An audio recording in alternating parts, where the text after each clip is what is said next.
So we'll finish up the first Väinämöinen cycle today. We covered the first 4 runos already, and we'll finish these today. And please note that when I talk about these, we won't have the time here during the classes to talk about every single event and every single runo, but keep reading according to the syllabus. And like for instance for today, you're already reading the first Lemminkäinen cycle. So keep reading according to the syllabus, and we'll come and we'll pull some runos that I feel need a little bit more elaboration or going over. So the readings and the lectures, they should be complementing each other. So don't rely only on the lectures or only on the reading, but try to do both. Last time we were introduced to Aino. We were first introduced to Aino's brother, Joukahainen, who basically promised Aino, a girl, to this old man Väinämöinen to be his wife, and Väinämöinen was thrilled about it. None of the other treasures and offers that Joukahainen was trying to exchange for his life, because he's in the bog, in the swamp, drowning there where Väinämöinen had sung him. So we do things by singing in the Kalevala very often, and words are magic.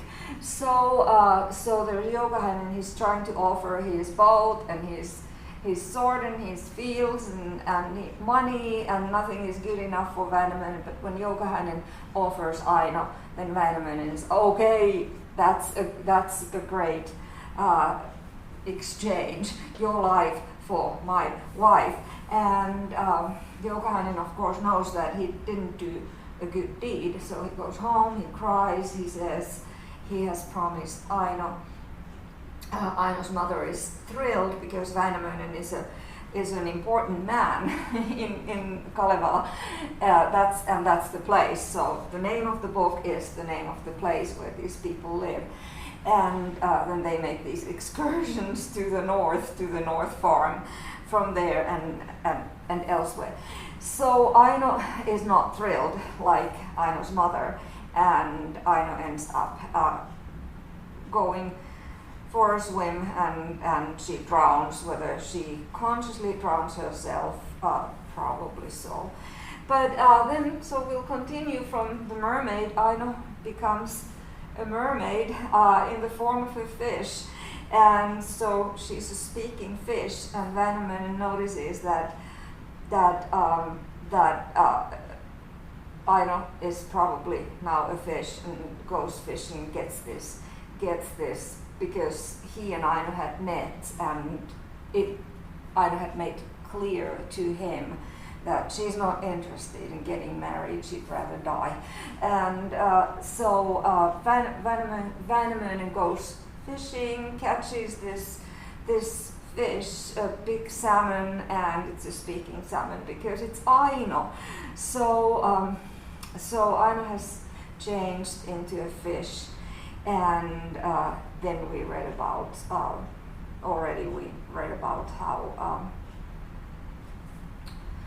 Aino's mother was grieving.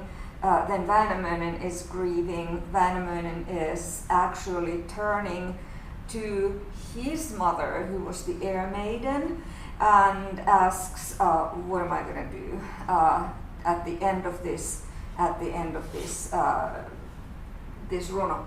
So Aino is a fish, and Väinämöinen tries to talk to the fish. The fish is in Väinämöinen's boat, but jumps away, which is Aino jumps away. And Väinämöinen tries to talk to the fish to get it back, get it to come back, but Aino is gone, and that's the last we hear of Aino. So she is gone, this beautiful girl, because she was not going to be married to an old man. So in vain he tries to catch the fish, he can't, he's devastated, and he starts to talk to his mother and asks for his mother's advice on page 60. From the grave his mother heard, the mother is dead also according to this. So from the grave his mother heard, from below the wave answered. Remember, this was the air maiden who then went to the water. Your mother is still alive, your parent awake. So we at one moment we are told that, you know, she's not alive, but then she is. So the boundaries between life and death are very fluid, and we'll notice many other instances here as well. So your mother is still alive, your parent awake, she who is able to say how to be all right, unbroken by griefs, unstricken by cares in these evil days, in these low spirits. That's another formula that keeps getting repeated in the Kalevala in these evil days. So Väinämöinen's dead mother gives advice. Go among the North's daughters. Their daughters are comelier.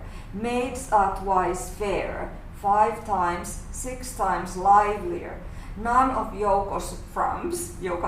So the mother is kind of demeaning that Joukahainen's sister is a frump, even though she was beautiful. Gawky children of Lapland, get a wife from there, my boy, the best of the North's daughters, who is pretty-eyed, fair to look upon, ever fleet of foot, and brisk of movement. So okay, Väinämöinen thinks this is great advice. He really wants a wife. In this 600 pages. He never gets a wife though, but he continues to try, and so he makes a stallion, and this is kind of like strange. He makes a stallion of straw, of a horse of pea stalks. So he makes this straw horse and starts going to the north to get a wife from there. According to his mother's advice. So we have these mother-son pairs again, and the mother, in this case, Väinämöinen listens to his mother, but the mother is not denying him anything. He's just go there and get a wife from there. So the next Runo, number 6, is called the Brother's Revenge, and this is Joukahainen revenging Aino's death to Väinämöinen, because he kind of understands, even though Joukahainen was the one who had sold Aino in return of his life, and yet he's blaming Väinämöinen for Aino's death.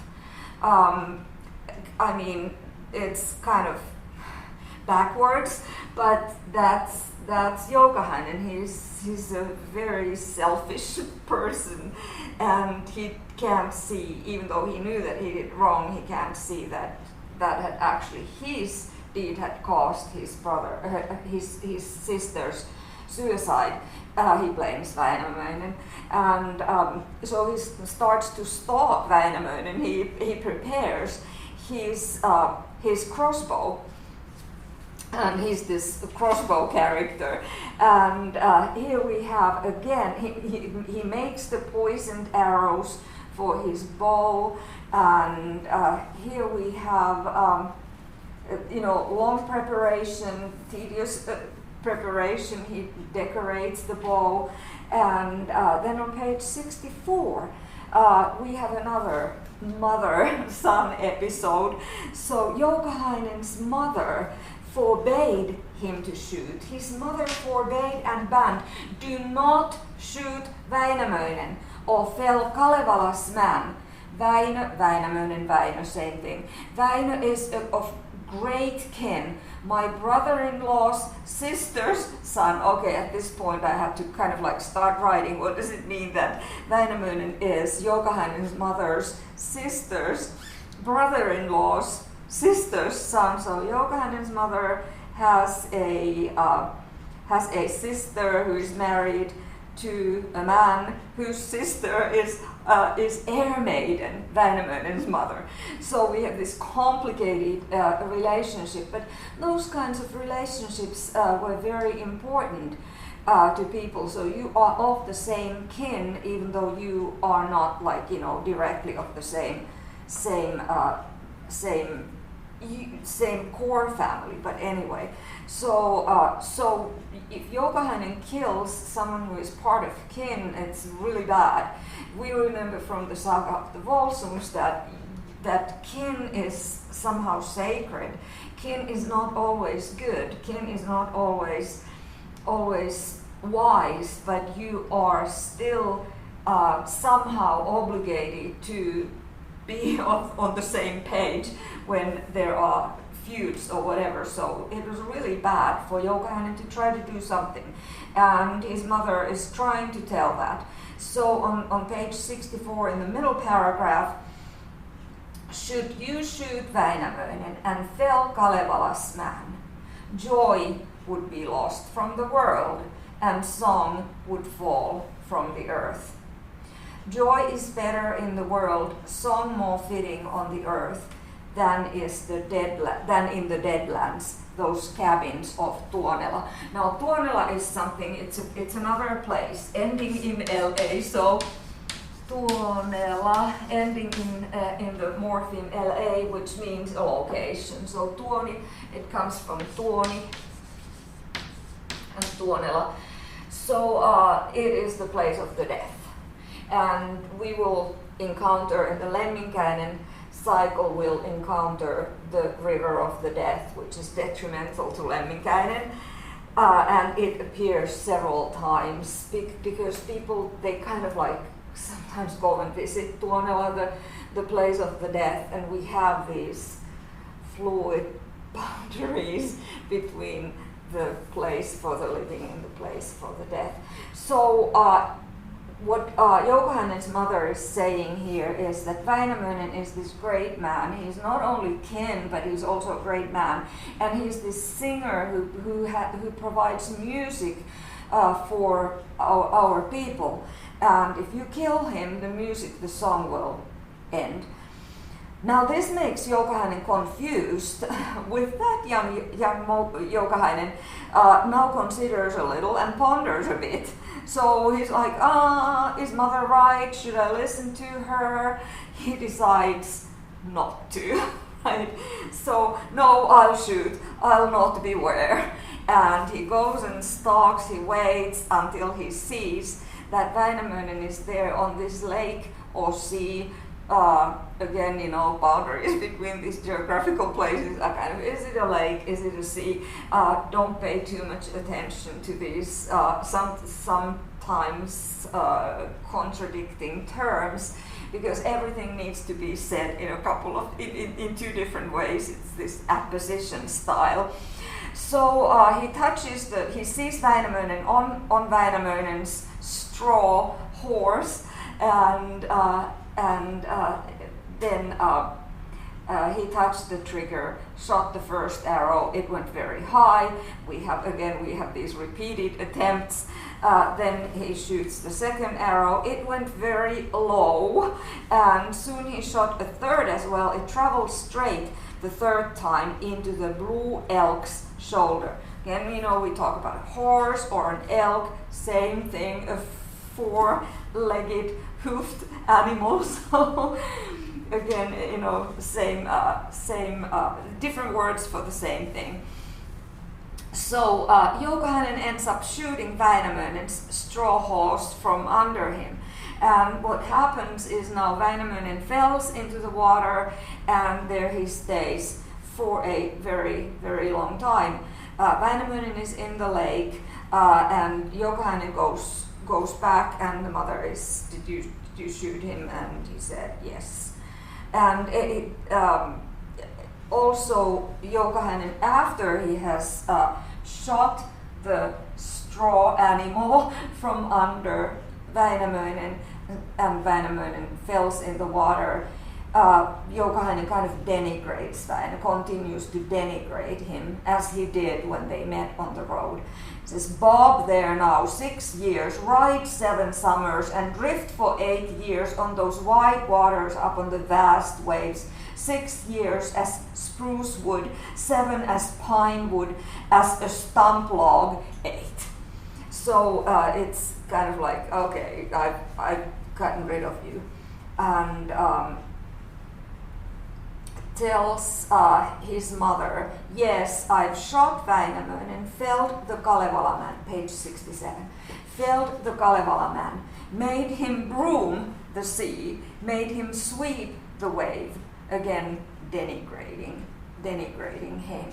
And we get to the next Runo number 7, the castaway. This is not very long, but it elaborates on how Väinämöinen is bobbing there in the water and in really a dire situation. So he's told to be there for several days. And he thinks he's going to die. He gets to the point where his nails have melted in a way because he's been in the water so long, and he feels a great pain, and it's horrible for him. So what comes by to help him is an eagle. And this eagle, remember, this eagle is a talking eagle. We have, if you've watched The Lord of the Rings by Tolkien or read the book, even better, you can see these parallels, because J.R.R. Tolkien was a great fan of the Kalevala. So Tolkien used the Kalevala as a source of inspiration for his own books, and then of course we have been able to benefit those quite a bit. So we would call them fantasy, but Tolkien was just so infatuated. He was first very infatuated by the Finnish language, and he was upset because he couldn't really read it in the original Finnish, but there was a translation, and he used the translation, and he taught himself Finnish, and he admits himself that I'm reading it like, a young schoolboy, but still.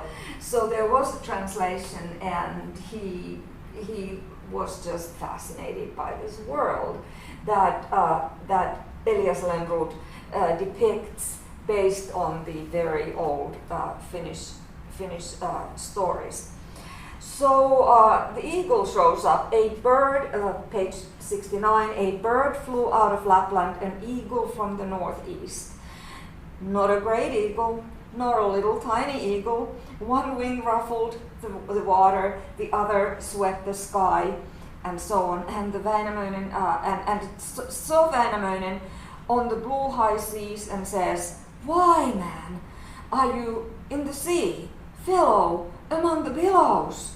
So we have another talking animal. The categories are human, non-human animals. They are fluid as well. And Väinämöinen says, "This is why I'm a man in the sea, a fellow amid billows. I'm all for a Northland maid, for a Darkland lass." I was galloping, and he explained what had happened. But the first thing he says is, "This is where I'm going because I'm looking for this wife." And so the eagle says, and of course in Tolkien there are these huge giant birds that help people transport people on their backs, and this is what happens in the Kalevala, and this is where I believe Tolkien had gotten these ideas. So the eagle rescues Väinämöinen, and it comes up that he's helping Väinämöinen because Väinämöinen left that one tree there unfelled so that eagles and other birds can rest on that.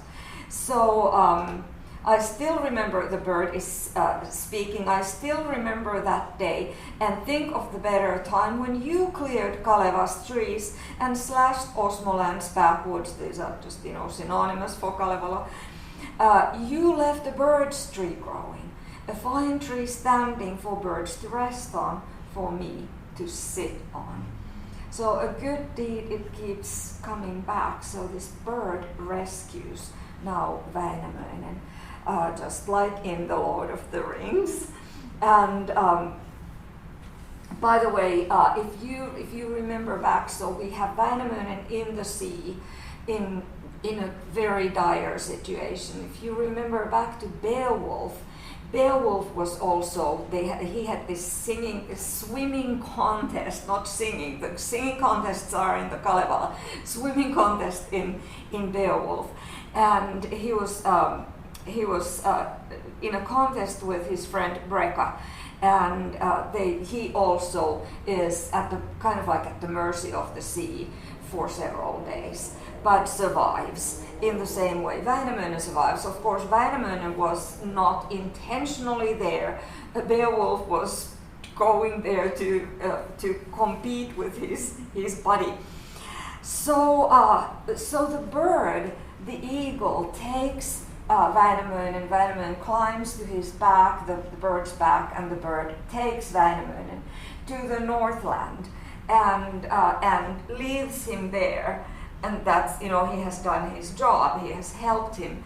But there, Väinämöinen isn't, he doesn't know what am I going to do. And he misses back home, and is in a strange place. So then we are introduced to this tiny wench of the north on page 71. Väinämöinen is weeping there.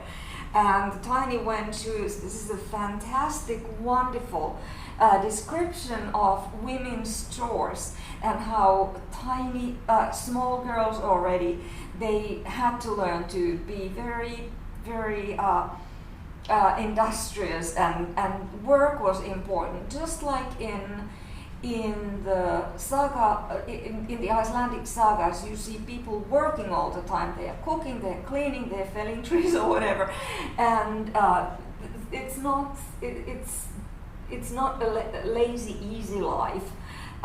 So here we have this page 71 at the bottom, a tiny wench of the north, a fair-skinned woman, made a bargain with the sun and with the moon, that at the same time as they rose, she would awake, but she made it before then. So she's really like appreciated because she rose even before the sun, without even the cock crow. So she gets up early and starts working. 72, the song of the hen's child. 5 fleeces she shared, 6 sheepfuls she teased. She made the fleeces into homespun, she worked all up into clothes. So this is like a side sequence. We have left Väinämöinen there weeping on the shore, and now there's this long explanation of what this girl is doing, and basically she's taking, then part of her chores is to take the trash out, and she goes out and she hears this weeping, and she runs back home and tells Louhi, the mistress. This is the first time that we're introduced to the mistress of the North Farm.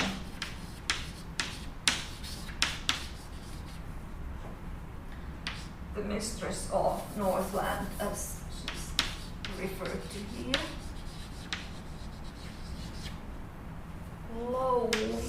Louhi, okay.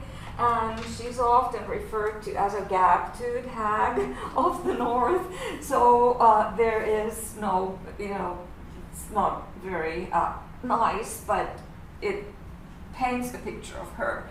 And also she is a very strong-willed woman who does a lot of bad things also. And she's the antagonist of the Kalevala, and she's against these Kalevala men. And then she has these beautiful daughters, and the Kalevala men want to marry the daughters, and she is the gatekeeper. So Louhi, mistress of Northland, a gap-toothed hag of the north, quickly slipped into the yard, bold to the gateway, and she takes a little boat and she rows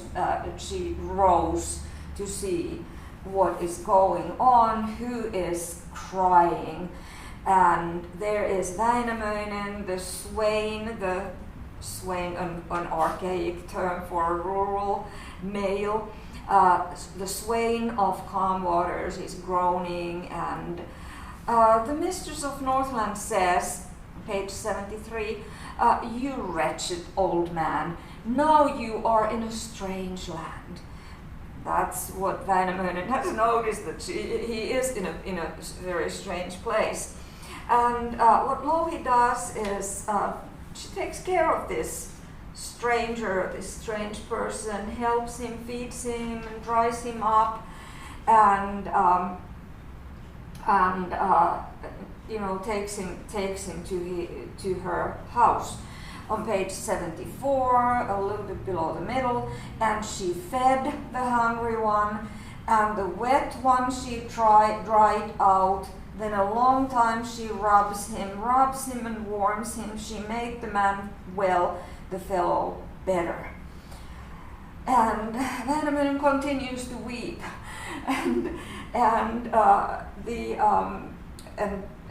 then Louhi is like, why are you weeping? I mean, I helped you out. Why are you still whining? Why were you weeping, Väinämöinen, whining man of calm waters, in that evil place on the shore beside the sea? And here we have this little speech that Väinämöinen gives, and this is like every immigrant's lament, myself having gone through this, like, why did I leave my homeland? Why did I come here? And so steady old Väinämöinen uttered a word and spoke thus: I have cause to weep, woes to complain of, for this I weep all my days, and throughout my lifetime grieve, that I swam from my own lands and came from familiar lands toward these strange doors, to these foreign gates. Only the wind do I know, and the sun have seen before in these foreign lands, utterly strange doors. So Louhi tries to comfort him: don't weep, don't whine. It is good for you to be here, sweet for you to tarry here, to eat salmon off the plate and pork beside it. So this is a place where you are very well catered. But then Väinämöinen is like, I know, I miss back home. And all of a sudden, he has kind of like forgotten that he came to get away from here. So all he wants to do is to just get home. And he says on page 76 to Louhi, what do you ask of me? You bring me to my own lands, back to my own field, to where my own cuckoo calls, where my own bird sings. Will you take a cap full of gold coins, a felt hat full of silver? So she offers gold and silver to Louhi so that Louhi could send him back, arrange a trip back to him, back to Kalevala. And Louhi is, I don't ask for your gold coins, nor do I want your silver. If you can forge the Sampo, beat out the bright lid from a swan's quill tip, a barren cow's milk, from one barley grain, the wool of one ewe, I'll give you a girl, pay you a maid for wages. I'll bring you to your own lands, where your own bird sings, where your own cockerel is heard, back to your own field. So now we are introduced to what is going to be kind of like guiding a lot of the plot, and that's Sampo. Sampo is that strange machine or gadget that Louhi wants, and obviously it's a metaphor for, it can be a metaphor for a lot of things. greed or something really valuable perhaps that needs to be taken good care of or whatever. We can interpret it in different ways, but Louhi wants the Sampo because Sampo is the thing that churns, produces. It's like this machine that is not using electricity, but or any power, but it produces and produces and produces and goes on and on. So it produces corn, something you can eat. It produces salt, which was a very important commodity in that world because you could sell salt. Salt was needed in order to preserve meat, and of course food tastes better if you have salt. And the third thing is money, coins. So it produced these three essential things: corn to eat, salt to sell, and money to store and buy more things. So it's a very materialistic thing. Essentials and also these materialistic things. And if Väinämöinen can build a Sampo, then Louhi is going to give him a wife as reward.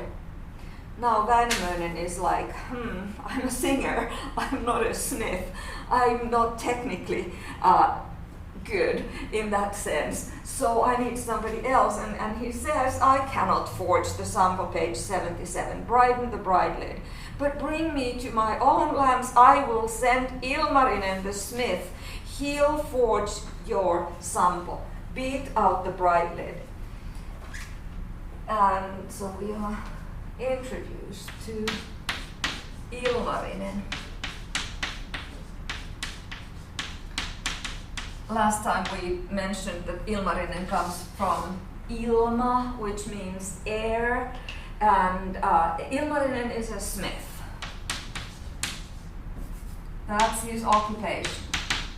And he has forged the sky, for instance. We mentioned that last time, and now Väinämöinen promises that Ilmarinen will forge the Sampo for Louhi, so that Väinämöinen can get home. And of course, he hasn't asked Ilmarinen if Ilmarinen wants to do this. So, Väinämöinen says, Ilmarinen will forge your Sampo, beat out the bridlid, suit your maid, and make your daughter happy. He's quite a smith, the highly skillful craftsman who has forged the sky, beaten out the lid of heaven. But there is no hammer mark, no trace of where tongs have gripped. So it's so skillfully done that you can't even see that it's done by a hammer.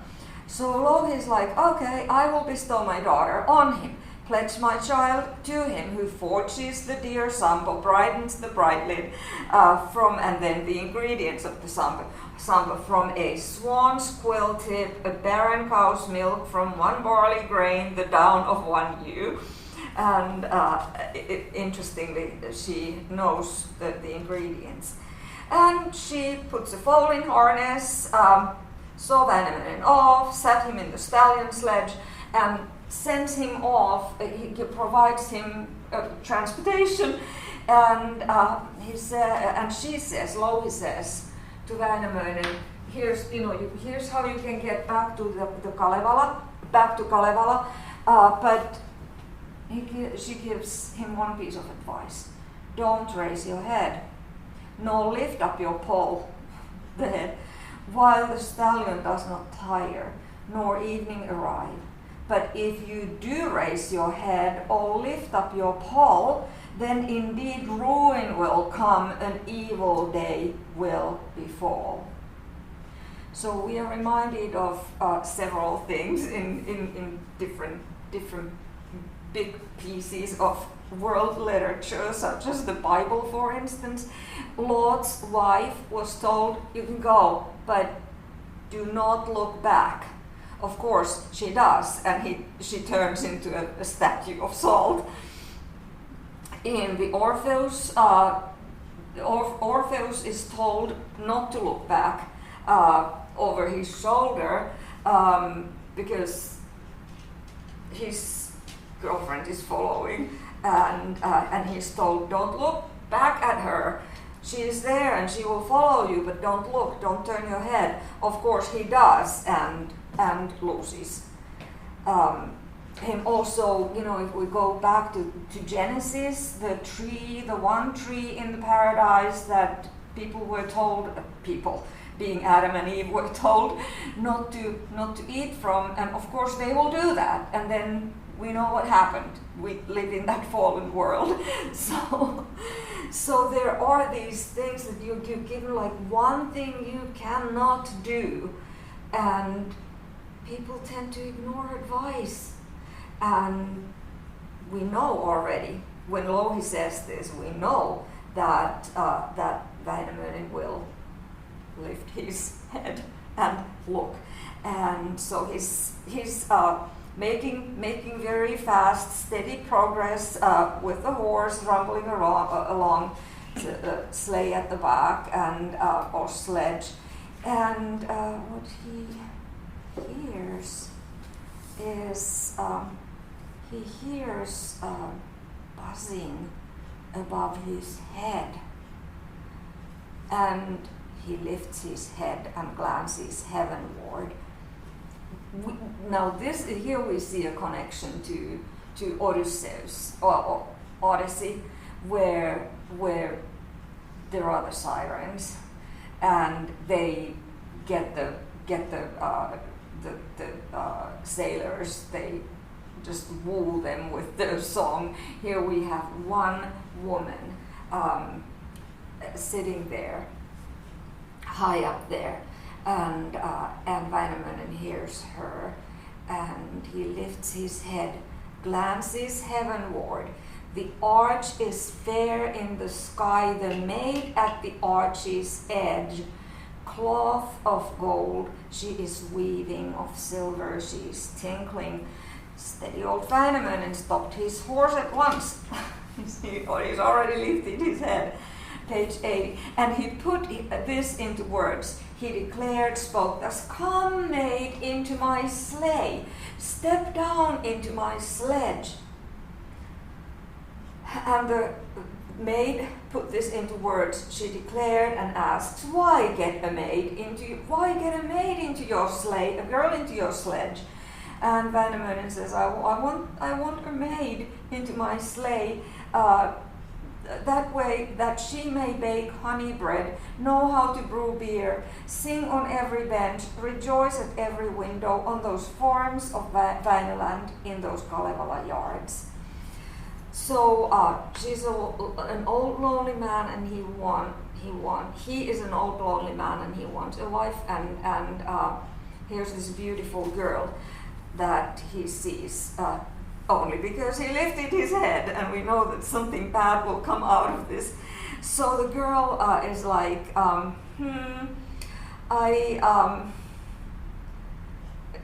not interested, but if you do this, if you do this, then I will come. And she gives. We have these challenges always, and it's women who tend to give these challenges. If you do this, then I'll be your wife, or I'll give my daughter to be your wife, or whatever. If you do this second thing, if a person is able to do the first thing, then there's the second challenge, there's the third challenge. So these are impossible tasks.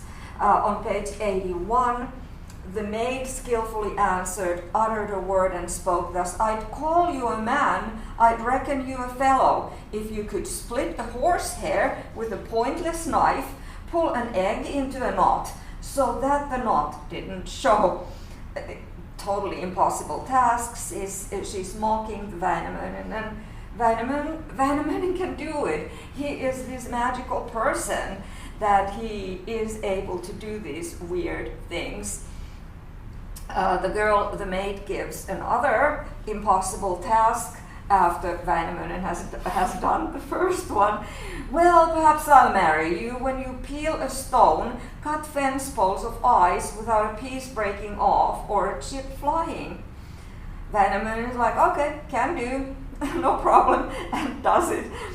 The third one, a third impossible task, the maid skillfully answers and says, well, I'd marry one who could carve a boat out of bits of my spindle from pieces of my draw knife, who could launch the boat and the new ship on the waves, his knee not nudging, his fist not touching, his arm not turning, his shoulder not reaching out. And again, Väinämöinen is, I can do it, and starts doing it. But works on it, it takes a while. But then the demon appears on page 83 in the middle. So on the third day, the demon swung the handle round, the devil wrenched the blade, the evil one jogged the haft, into the rock of the axe went, and the blade tip struck the cliff, and the axe bounced off the rock, and the blade slid into flesh, into the worthy boy's knee, into Väinämöinen's toe. The devil slipped it upon his flesh, the demon tried it on his sinews, and the blood spilled out, the gore rippled forth. So this horrible accident happens, and therefore we get to the iron and blood. From wound we get to the iron and blood. Long runo number 9, where Väinämöinen is, of course, he would need to go to the emergency room if there were an emergency room, but there isn't. So he starts to sing. He is this magic person whose singing is magic, and he's able to do things with his song. And on page 84, he started then singing charms, began reciting. He told origins in depth and spells in order. But he cannot remember some of the great iron words which could prove a bar, serve as a firm lock against those rents of iron, those slashes of the blue mouth. Several ways of referring to iron. So how to heal this wound? In Väinämöinen's world, the obvious answer is to sing, and yet he cannot remember the words. So he needs to go on this trip, and he takes his horse that Louhi has given him, and he leaves the girl who was kind of like the to be blamed for this, but anyway, it wasn't the girl's obligation to say, okay, I'll be your wife. So he goes to this long trip to look for someone who can heal him, no matter how. And he takes the lowest road and the lowest house, and asks if there's anyone here who can treat this situation.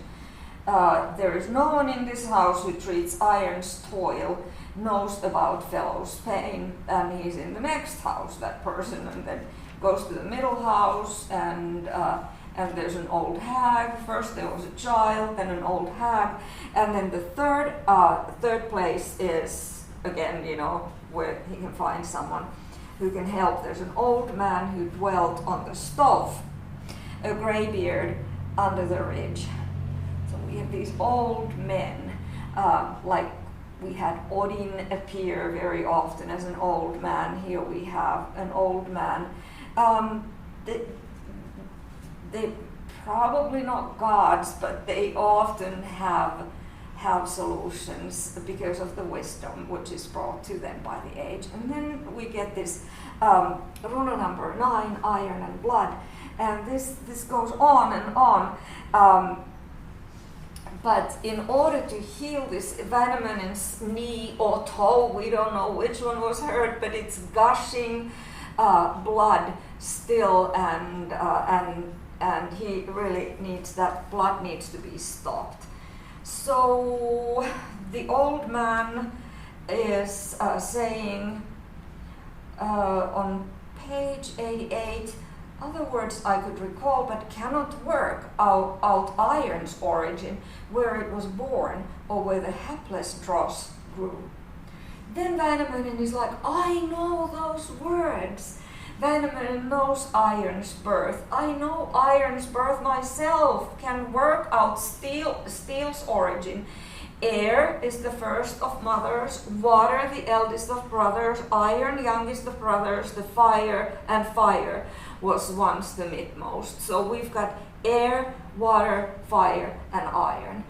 And iron is what they need to have the words of the iron's origin in order to stop that blood.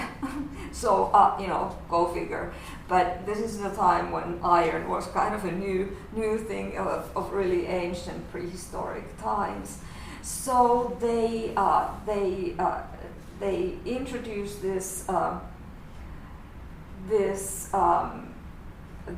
long. They tell about how iron was born. This is called the birth of iron, and how iron, when it's found on the ground inside the earth, how it then is resourced from the earth, and then it needs to go into the fire for anything to be made out of it, like for instance a weapon, an axe or a sword or what have you.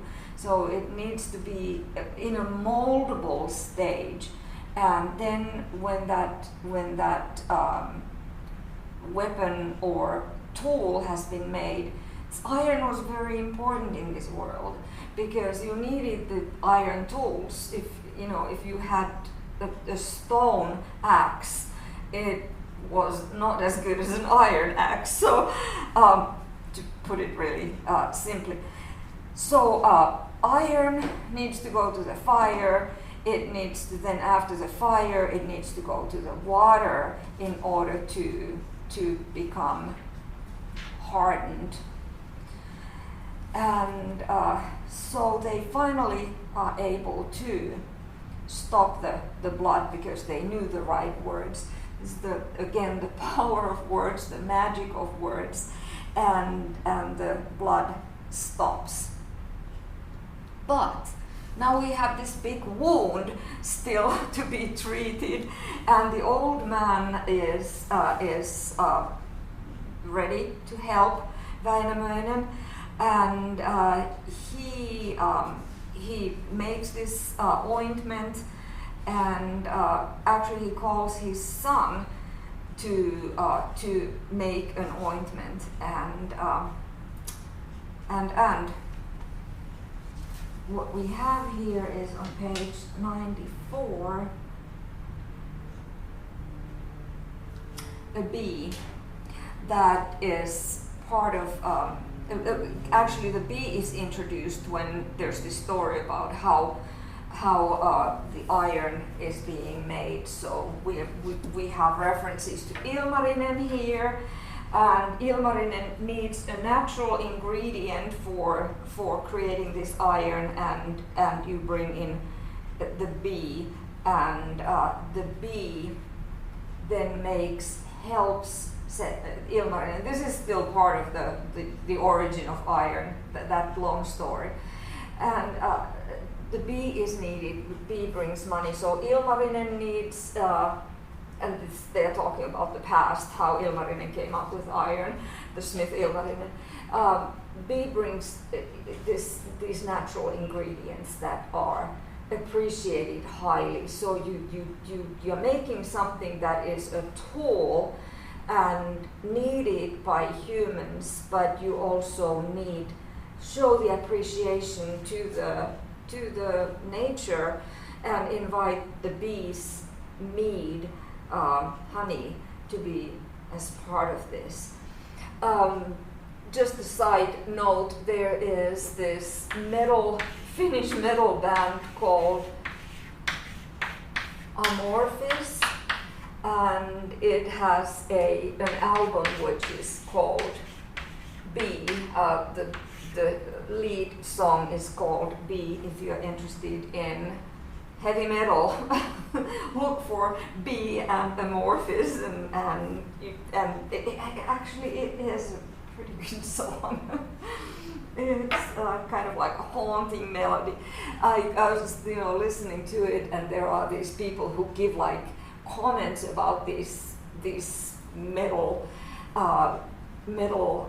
pieces, and that's a really haunting melody. But what is he talking about?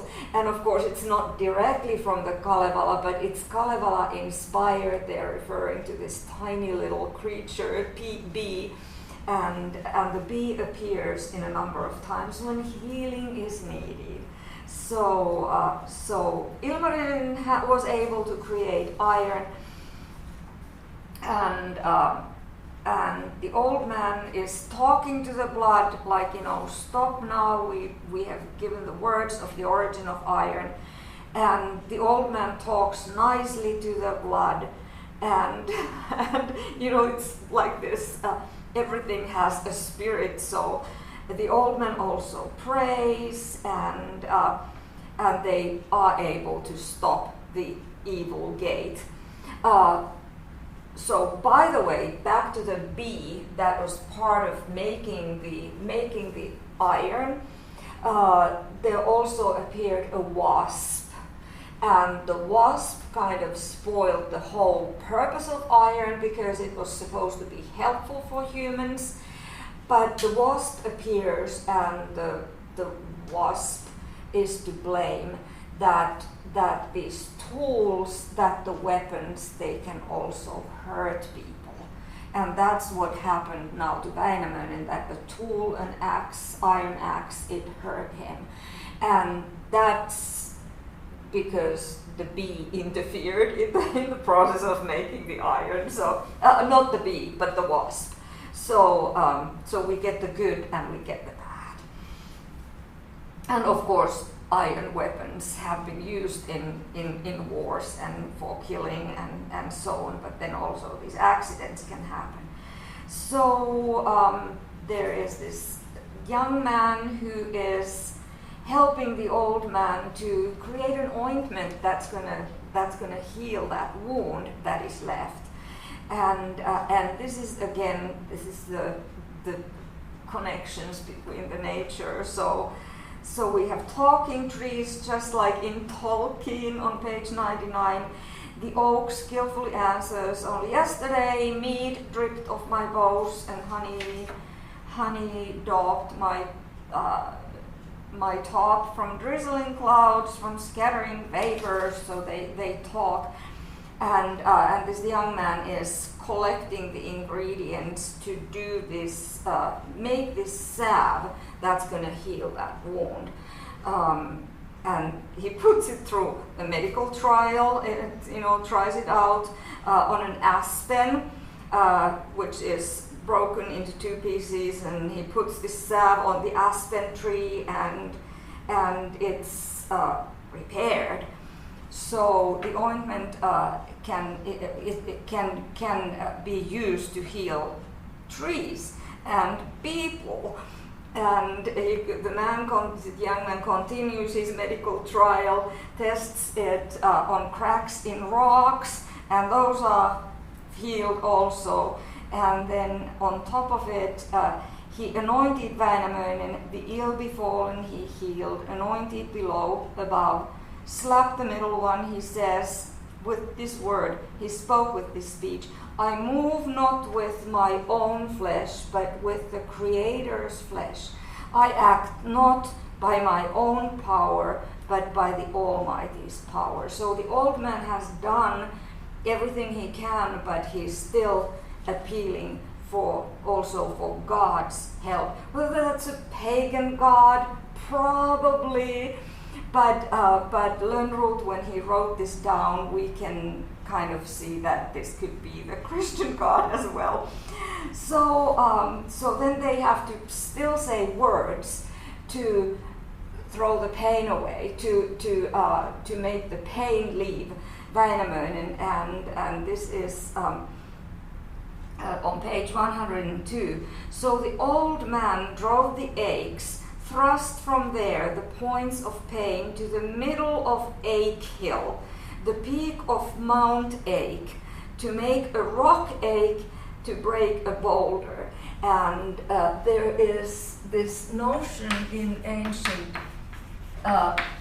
Finnish folklore, which is it's pain stone or pain rock, that when somebody is ill, you kind of tell the pain to leave the person and go to the pain rock, because rock cannot feel the pain. So it's a weird Runo 9, and you kind of think, so why do we need this? But we need it to get a glimpse of how these Kalevala people, how they saw the world, that it's this composition of human trials with the help of nature, animals, fauna, and fauna. The animals and plants that help us, and how iron was born, and the power of words. If you know how iron was born, then you can say these words, these correct words, and the words will heal. So it's kind of amazing. And then the last one is the number 10, forging the Sampo. So Väinämöinen is now healed.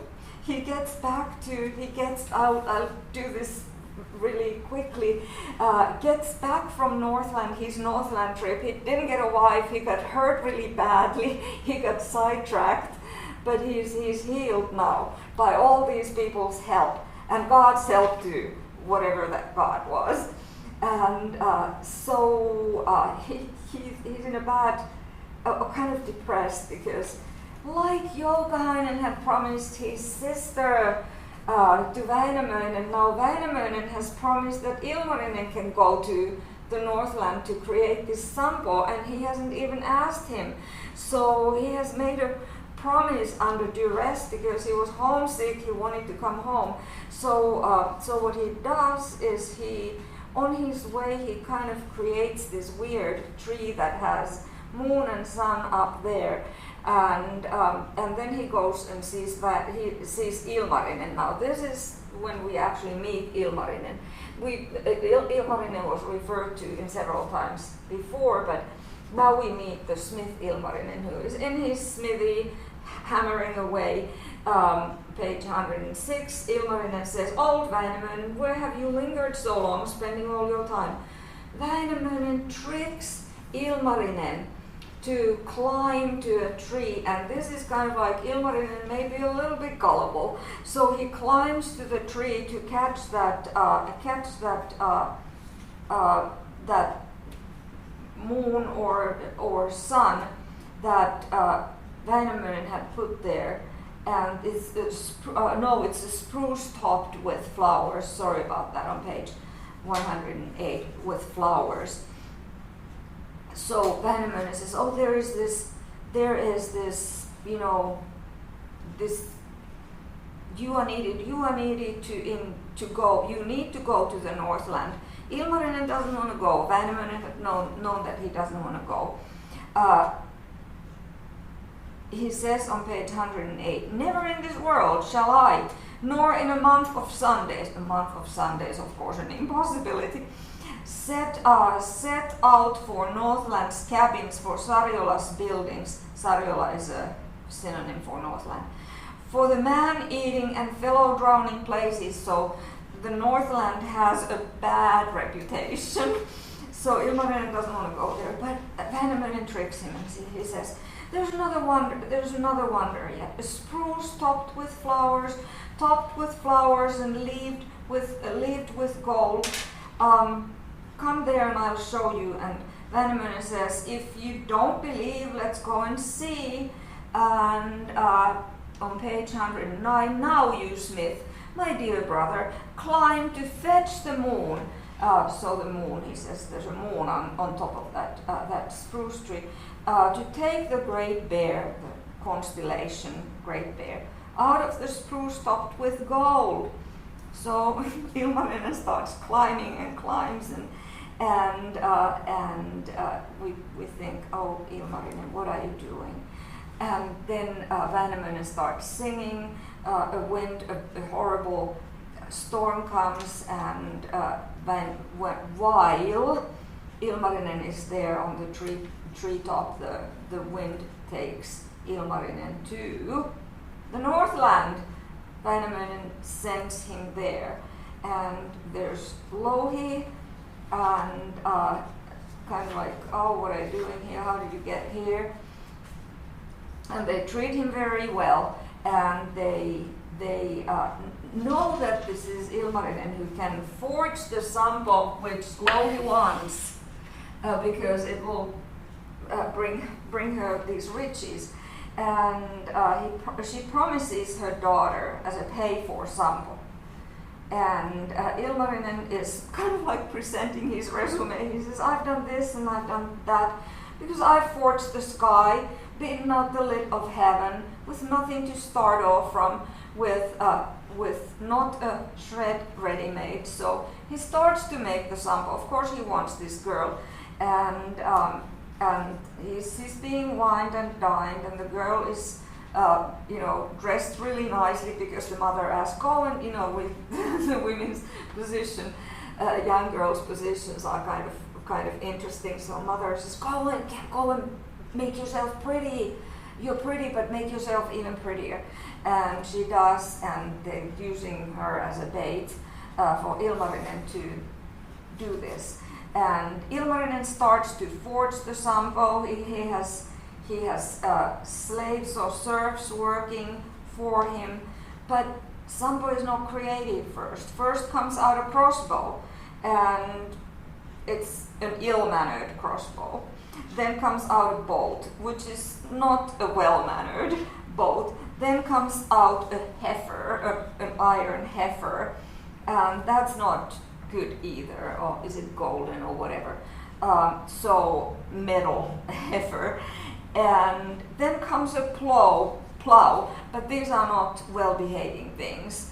And now Ilmarinen says that I need something else than the serfs or slaves to help me, and he made the winds, on page 116, he made the winds puff, the strong gusts press, the winds puffed and flapped, the bellows of course.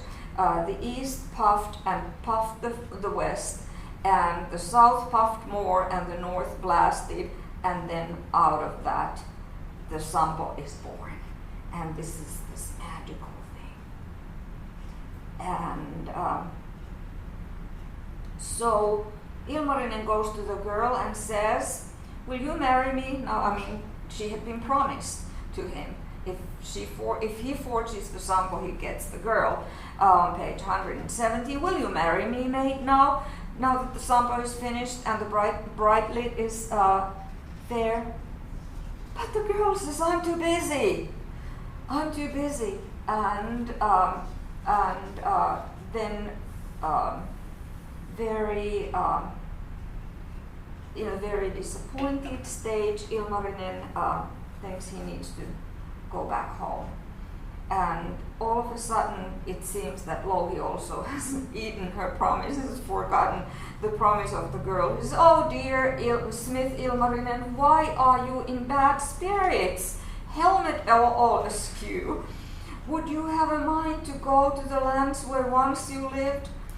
And Ilmarinen says, there I'd have a mind to go, to my home to die, to my land to pine away. And he goes back home, and the last words of this runo are these. Ilmarinen meets Väinämöinen. Väinämöinen did a really bad deed for him, but now there is this Sampo. It has been created by Ilmarinen.